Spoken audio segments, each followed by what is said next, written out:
We've only scratched the surface crust of the fungal desert of Kanum, but now we will descend deeper, beneath the rotlands where decay fuels the reproductive machine of the Rynja. Welcome back to World Building Wednesdays for Part 2 of the Rynja. The fungal desert is not a natural biome, it is a body. Where once grasslands swayed and forests stood, now lie dry, brittle fungal crusts, bloom towers, and rot-choked pits. It is an ecosystem built not on photosynthesis but on the decomposition of everything around it.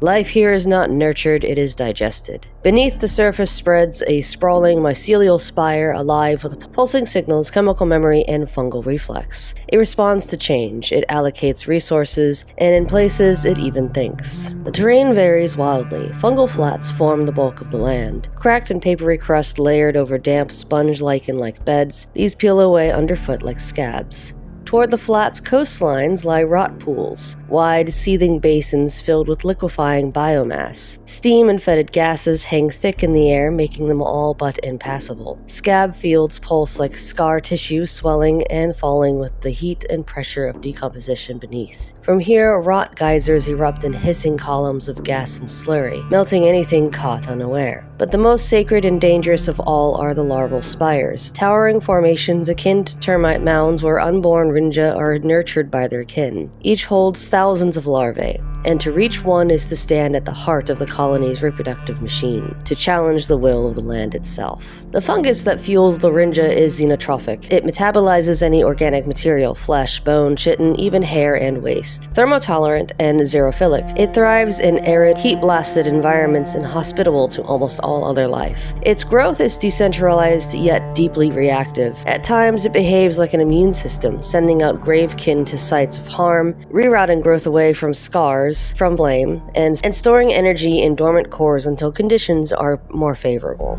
Most disturbingly, some scientists and rangers believe the mycelium learns. It remembers where fire has struck. It adapts. It retaliates. Survivors report terrain shifting to lure them in, Rynja anticipating burn patterns and even corpses twitching with necrotic reflex. This is not mindless rot. This is something worse. Rot with intelligence. The Rynja were not born on Kanum. Their origin traces to an asteroid, a carrier of foreign that struck the reef generations ago. The spores took root, lying dormant until the conditions were right. When moisture, warmth, and decay aligned, the first queens awoke. The Rynja did not crawl from eggs, they sprouted. Now they feed the land as it feeds them. Every battlefield, every mass grave becomes a farm.